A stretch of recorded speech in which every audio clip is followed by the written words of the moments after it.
I was talking to a colleague the other day, and I was thinking we need to have some margarita conversations. Sheesh. Margarita conversations. And this is coming from a person who does not drink. I want to say that because there are some moments in your life, there are some moments in time that will cause you and lead you to want to drink. Cheers. Listen, just have hot Cheers. tea. This is iced tea, I promise. Iced tea. Listen, this is Anne Marie, host of About This Life. About This Life is about letting go of limiting beliefs, of mindsets, so that we can add life to our days. That's the gist of the show. And my guest today is Pedro Gonzalez, Senior G. Pwah, Hello. pwah, pwah, pwah, pwah.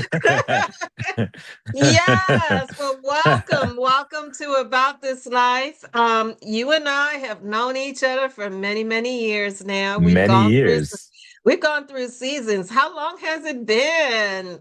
When did you start at Ogle? Oh my gosh, I want to say, I've been there like 16 years. Okay. So thereabouts, whatever 2025 minus 16 is. So 2010, somewhere around there. I Okay. I can't do math at the end of the day. It's okay. I shouldn't be asking you those questions. That's actually my fault. No, no, that's fine. That's fine. I think that's good. So around 2010, something like that. Okay. Yeah, so we've known each other for a long time. I knew you when you were not Miss Maloney, which is Yeah. wild. I taught your child. Oh my God, I I forgot took him that out of the part. country. I took him out of the country. Yeah. I thought, didn't want to go out of the country with me? No, no, Oh I no, didn't that think was Malik went out of the country. no, he didn't. No, he didn't. But yeah, I mean, But you taught my many child. changes. Many see I've seen you through knee operations. Yes. I've Many seen you through a changes. couple of things too. Just a So, couple of things. so if you haven't guessed by now, to our listeners, Cena G is an educator, and he has Spanish been in educator. a Spanish. Go ahead and claim that. Go ahead and claim that. What Spanish country? Shout educator. it out. What for what Puerto country? Rico, the land of Bad Bunny. Oh, Hey. hey. Oh my goodness. I go back to Mark Anthony myself. That's my heart. That's my I love sweetheart. that. That's my I love that. generation. But Bad Bunny, give him his props. Number Give it to one, him. what? Bad Um, Bunny Bowl. Everything. Number one, everything. number one, everything. Number one, everything. And one of the things that we've been through some health scares in the last several years. And I know that you ride a motorcycle. Rode a motorcycle past tense.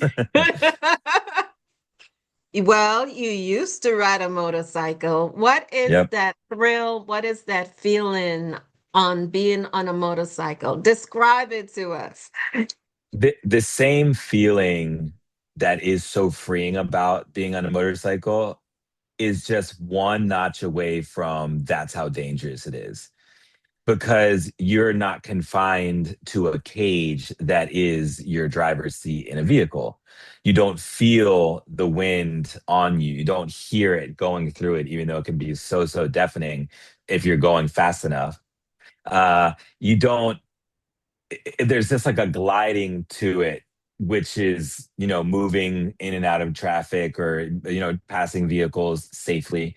There's just a flow to being on a motorcycle that while it makes it so freeing, it's also very dangerous because that flow could be disrupted by one thing in the road or like a pile of sand and your life is changed forever. Absolutely. And I know that flow through dance. It's Mm, kind of, it's like it's an out of body experience, except you had an out of body experience. How sure did the did. accident happen?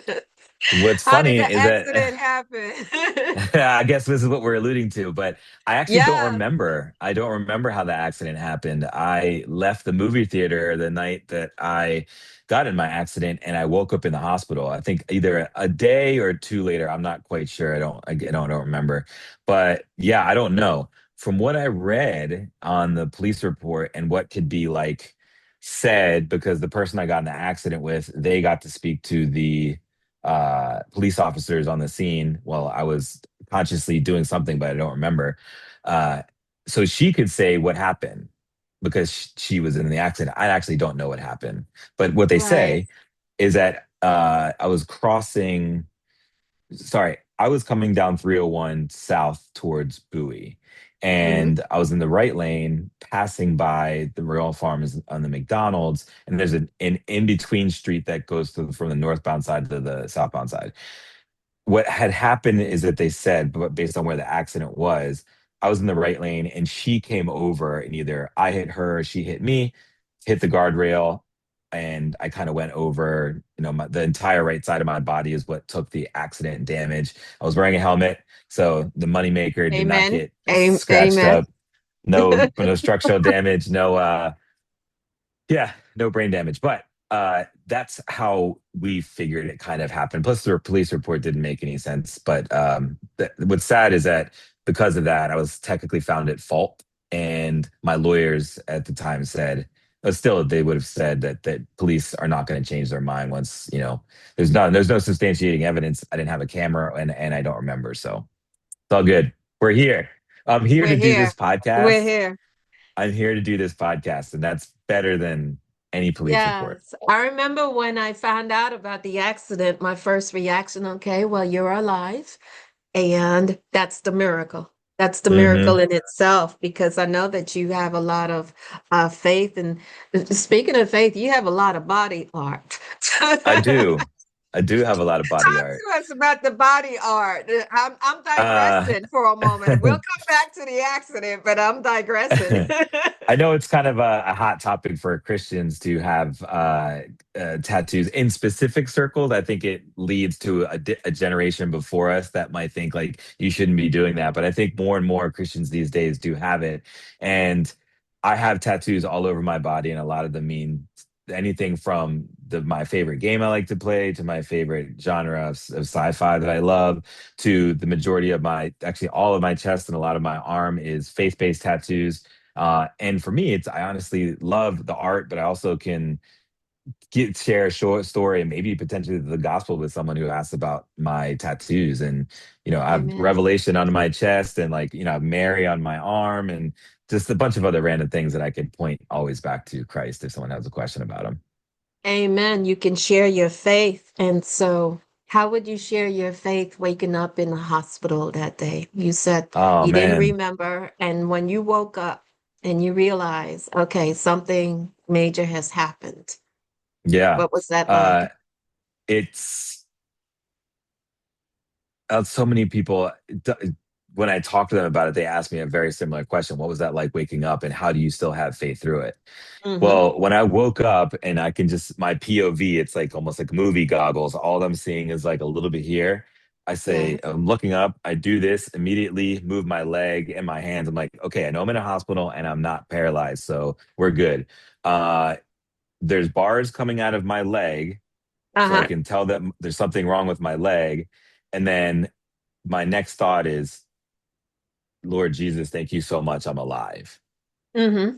Like it just came so quickly. It was, thank you so much for this. This, I'm here for a purpose, and I know you want me for something. So thank you. There's never doubting you again. There can't be because Right. I know I'm alive and things like that. So, and then I look up and I see my family and my friends are like, Yes. Yes. That you're the one. And one of the things that you experienced in that accident was significant damage to your leg. hmm. And so much so that you had to amputate your leg. Yeah, sure did. But you did not amputate right away. I did You had not. several months. Was it a whole year or several months? It was almost a year to the day of my accident, but it wasn't I didn't amputate a year after I got my knee replacement. I can tell a little bit about that part of it if you want.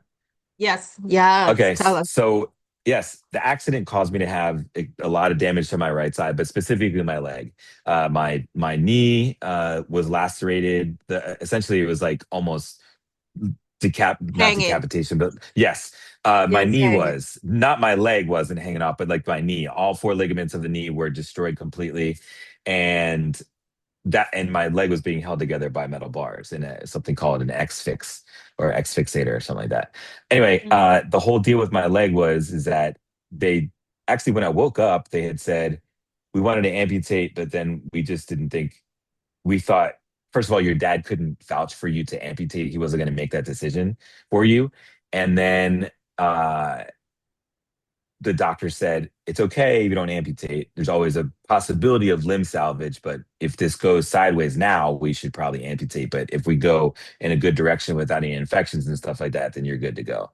So I had the other option. Didn't opt to Mhm. amputate, but my doctor said like you can try limb salvage. The limb salvage route is uh, a very specialized knee replacement that would have to be replaced every 5 to 10 years. At the time, I was 41, so Mhm. that's, I'm 43 now, so it didn't happen about 2 years ago. Uh, so that's like opening up my body again and again. Yes. And that's on like light use.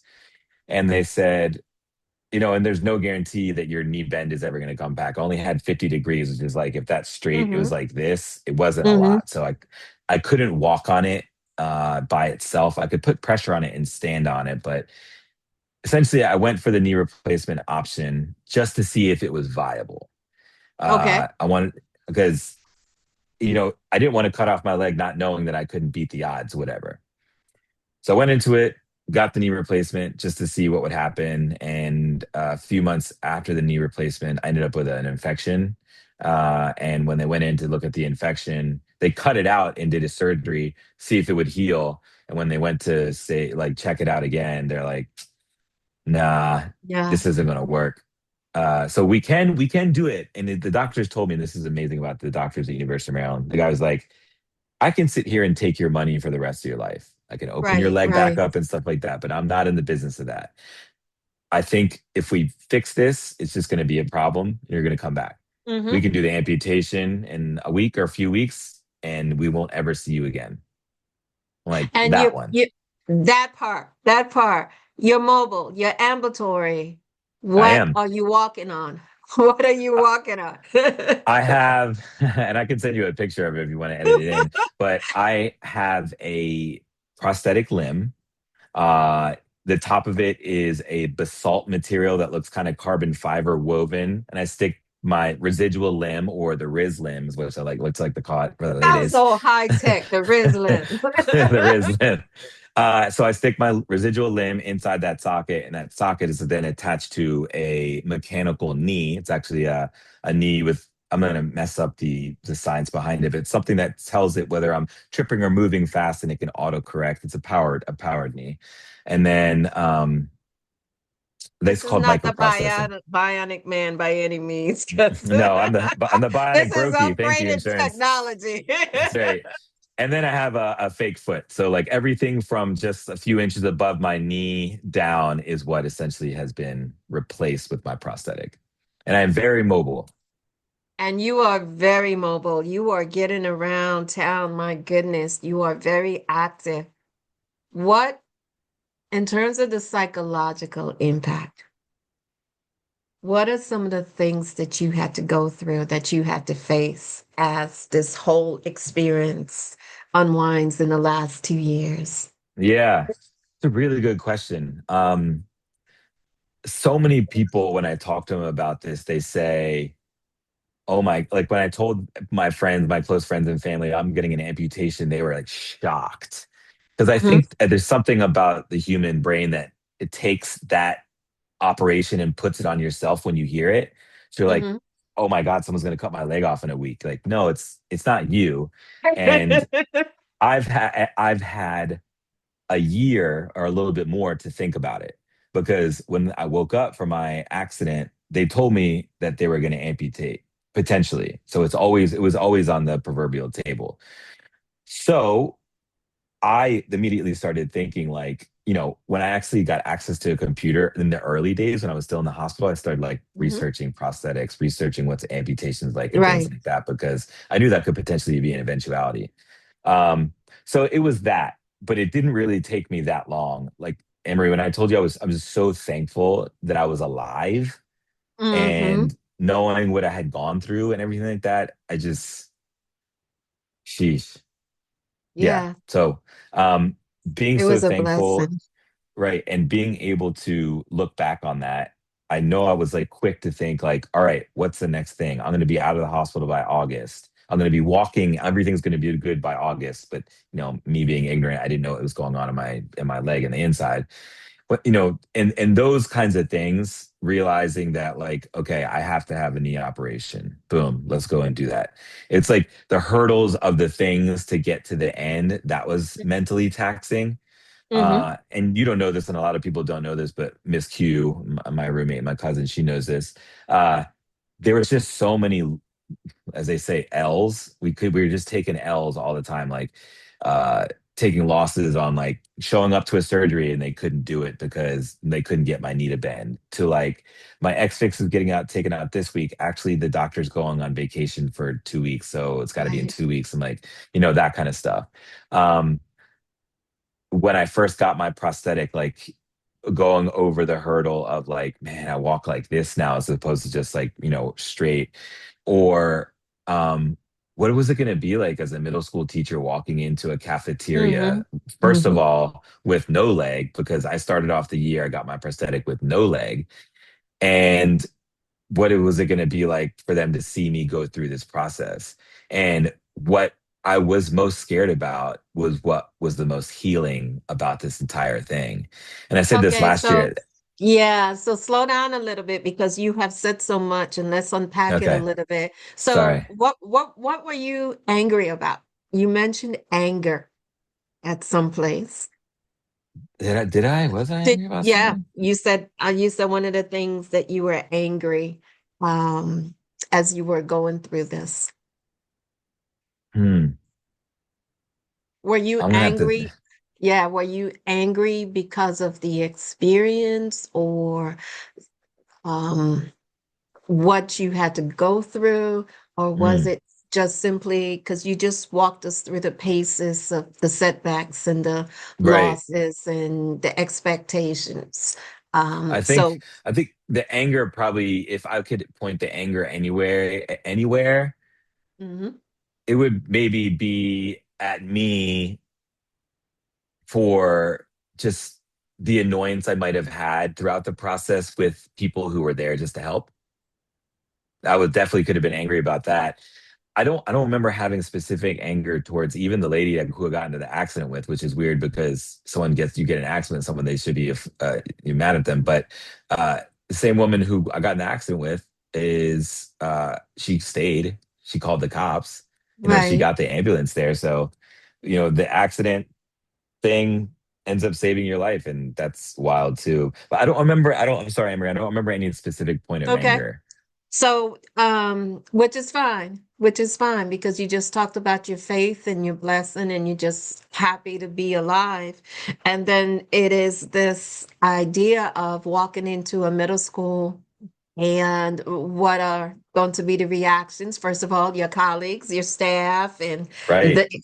you don't want the pity. I don't want to go there. And then also, what is middle school students? What's a 13-year-old going to say? So, what are some thoughts that went through your mind when you were thinking of that returning? Well, what's funny is that I had prepped the staff the summer prior, or like a few months prior before we got out of break. Were you there at that last staff meeting? I don't remember. Yeah, so because Harbell wasn't there, so our AP wasn't there, and so when I came in the first day, he's like, "Wait, what?" So the last meeting before the summer Yeah. before sorry, the day before I got my amputation, I told the staff, I fought the good fight. I have an infection. My doctor thinks it's the best choice, so I just want to get you guys prepared. So when I come back to school next year without a leg, it's not like, dang, I'm getting an amputation. But it reminded me of something because while I probably was there. I don't recall ever missing a meeting, but No, you you and I definitely had were there, Anne Marie. I was there. And then you and I have had conversations because I had the knee replacement. Yep. And so I remember talking to you and you were thinking, okay, this is something you were considering. And it was like several months before you actually had it. So it did Hmm. surprise me in terms of that. But yeah, you prepped us. You Yes. prepped And us the summer. Okay. right. So then having the amputation and then dealing with that in the summertime, uh, just And kind of I'm mentally, jealous. I'm sorry. I keep it's interrupting you. I'm jealous. Like okay. people came to your house, and I'm just like, it's like I want my village. Yeah. So sorry about that. Yeah. So it was the amputation. I was at home healing for the summer. Had to cancel trips and flights and stuff like that, which is kind of sad. And I was really hoping I could do everything I could. I had to miss one of my very, very close friends' wedding, who is in the UK, and all my friends went. But regardless, those kinds of things. But then the most, the scariest thing was I told my students I was going to have a procedure, but like going into a situation where you're dealing, I mean, just the thought of people being middle school teachers is enough to as either spark conversation to have people to have pity on you. You experience it all the time. I'm a middle school teacher. God bless you. God Thank you bless for what you. you do. You know, like Pray for this you. 6, 7, whatever, you know, nonsense. So, going into that situation, I just I didn't act like I was scared, but the inside I was terrified. Right. Hmm. Because I was walking in, I think in a wheelchair without my leg. And because of that, got the students the opportunity to see what it was like to not have a leg. Right. Hmm. And I saw the stares. I saw people being like, oh my gosh, like, oh, but no one ever said anything about it.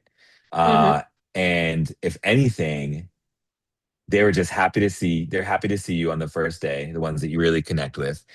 And they were just so like thankful that I was back because I'd spent Yes. so much time out the previous year from everything that I don't think they even had time to realize like this something was going on. And then, you walk in, all of a sudden Yeah. you're in a wheelchair without a leg, and then you're walking on crutches without a leg, and then you have a leg.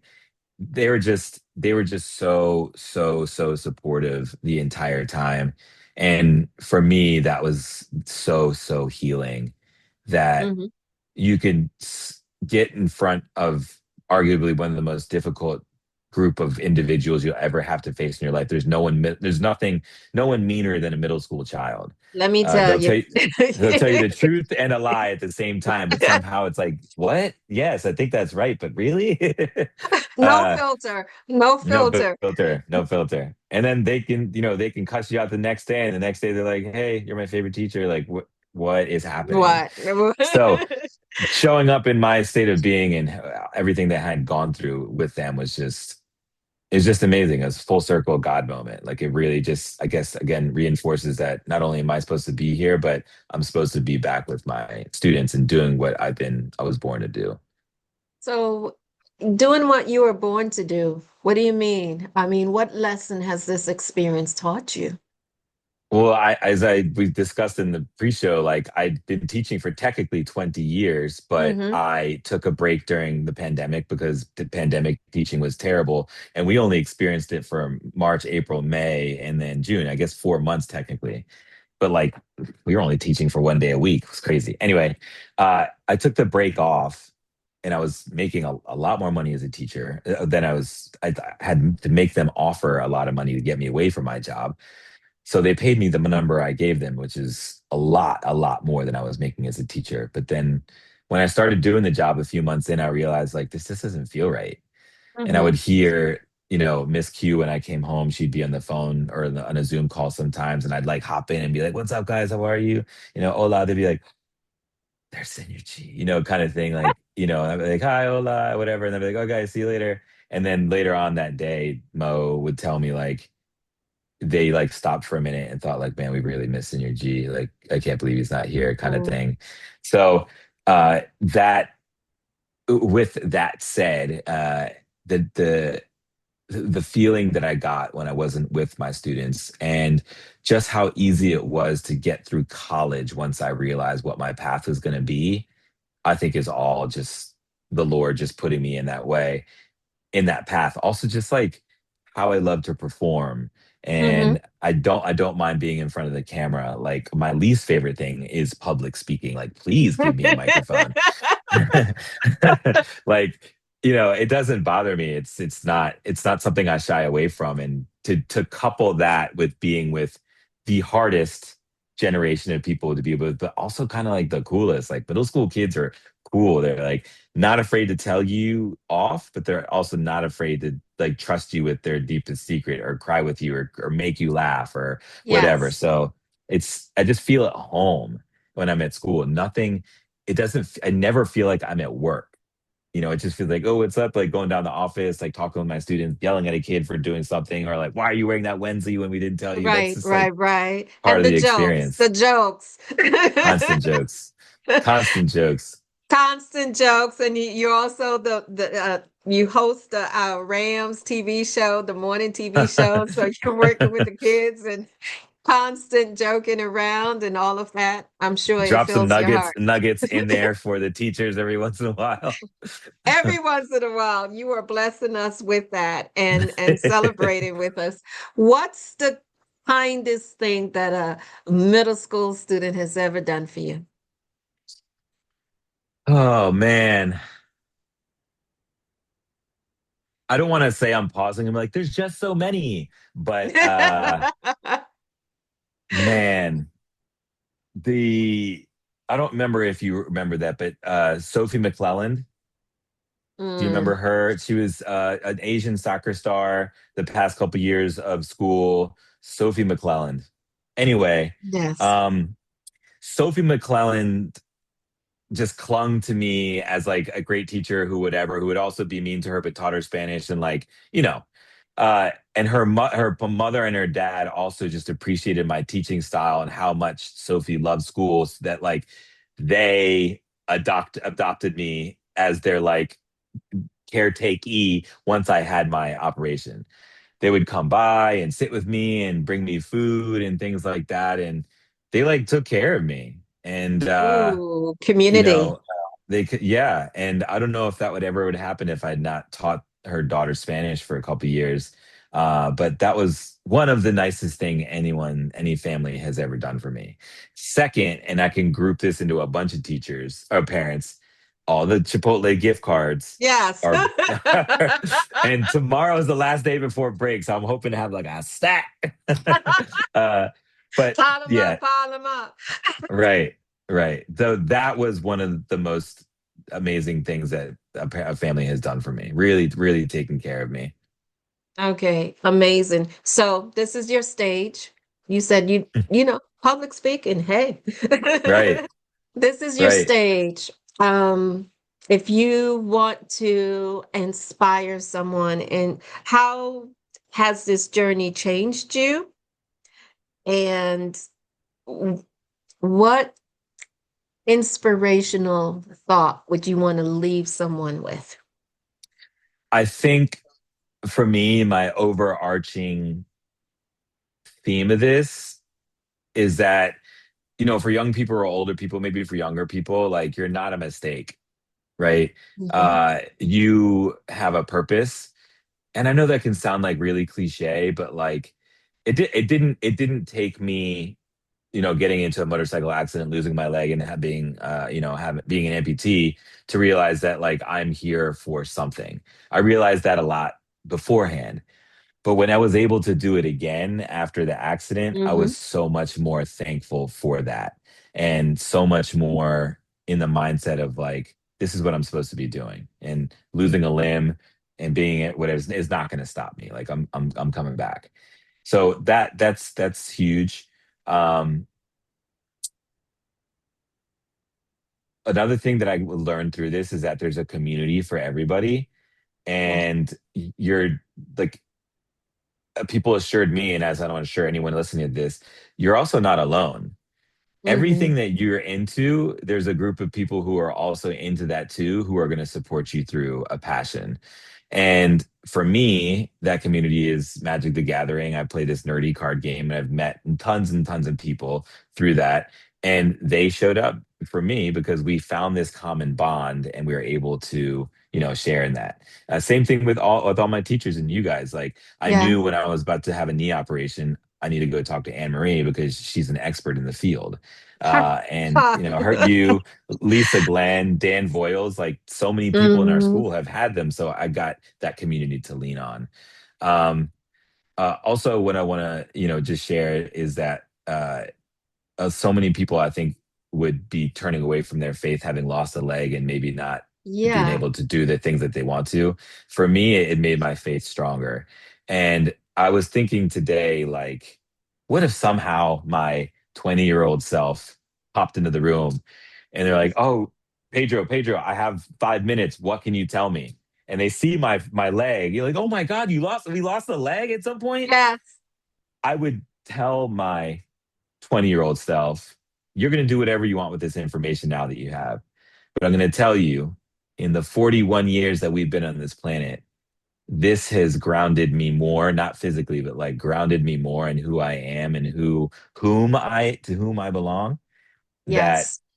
it'd be hard to go back to not to having a leg because it was just such Wow. a great experience. Almost to say like, listen, life has not gotten worse since you lost your leg. I'm telling you Wow. this now, dude, that information with you. On a selfish level, concerts are really great because handicap seating is better than regular. I like to fly classy and I'm always on the plane first. That's great. I get Yeah. carted through the airport in a wheelchair. That's awesome. And you fly But all over the world. You've been to right, many countries. too many. Yes. Too many, not too many. I To- need to go to more. yeah, but you have flown and you're still flying. You Yeah, might not still be flying. riding the motorcycle, but you are still flying. You still Yeah, traveling and still doing all of that. So that is absolutely. some kind of awesome. So I have a very, very serious question for you. Hmm. So are you ready? Brace Yes, I yourself. am. Shakira or Jennifer Lopez? Shakira or Jennifer Shakira. Lopez? Okay, let me say Man, it correctly. yeah, Shakira. Dang. I mean, Jenny from the block. I gotta go, Jenny from the block. While I do love me some Shakira, Jenny from the block.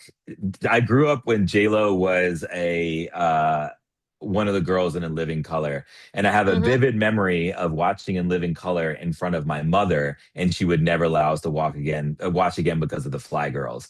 So, in some aspects, Jennifer Lopez is like my first love because it's just like Wow. what? You're not watching Yes. that. Boom, get out of here. So she's Puerto Rican. Uh, she's had more husbands than I Well, can think she about. having a few.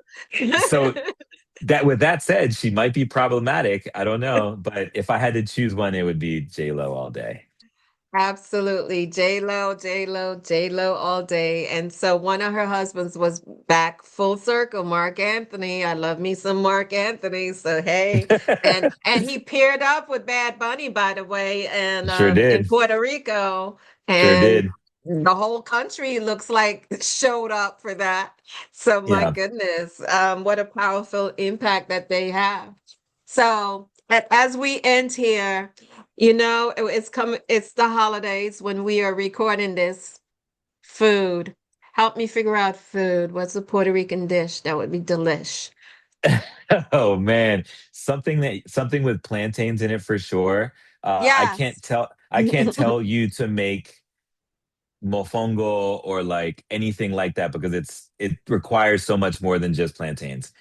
The simplest thing that you could do that would bring a little bit of like Puerto Rico to your table is just make tostones, which are essentially like plantains smashed in like a smasher or whatever you use to smash them flat like a cookie, deep fry them mamma jammas.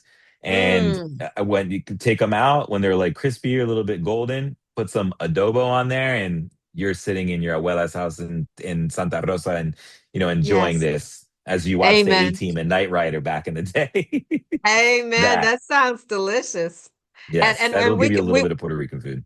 yeah, and we can make that because Bad Bunny is doing Super Bowl. The Because Bad Bunny Bowl. You mean the Bad Bunny Bowl? You mean the Bad Bunny Bowl? the Bad Bunny Bowl. The Benito Bowl is what they're calling it in There'll PR. just be a little bit of football, but everybody's showing up for Bad Bunny. I would like to make a wager to anybody out there that I believe this will be equally the most watched Super Bowl ever, or the most watched Super Bowl halftime show ever. With all the Yes. controversy that we're having here, the rest of the world does not care about our controversy, and he's the number one artist in the entire world over all genres of music. So I think it's going to be the equally most watched, but probably maybe least watched in the United States, but most in the world. In the world. Amazing, amazing. Well, Senior G, Pedro Gonzalez, thank you so much for sharing your testimony Can I because leave you with it's, one last thing, Anne Marie, please? go If ahead. I meant to say this. Go ahead. Last thing I'll say about this, and this is one of the biggest lessons I learned, is that Mhm. your trauma does not define you.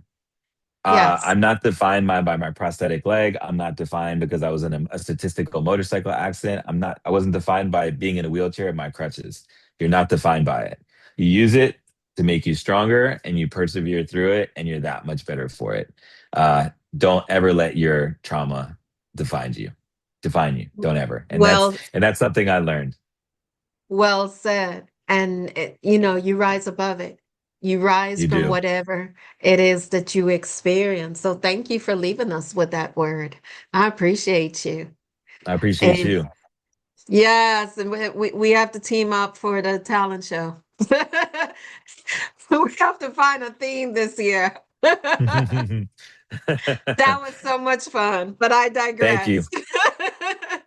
Okay, this is Anne Marie, host of About This Life, where we are changing our lives one day at a time. I hope that you would listen, share, like, subscribe, all of the things. All of them. Follow us on YouTube. Take care, everybody. We out. We out.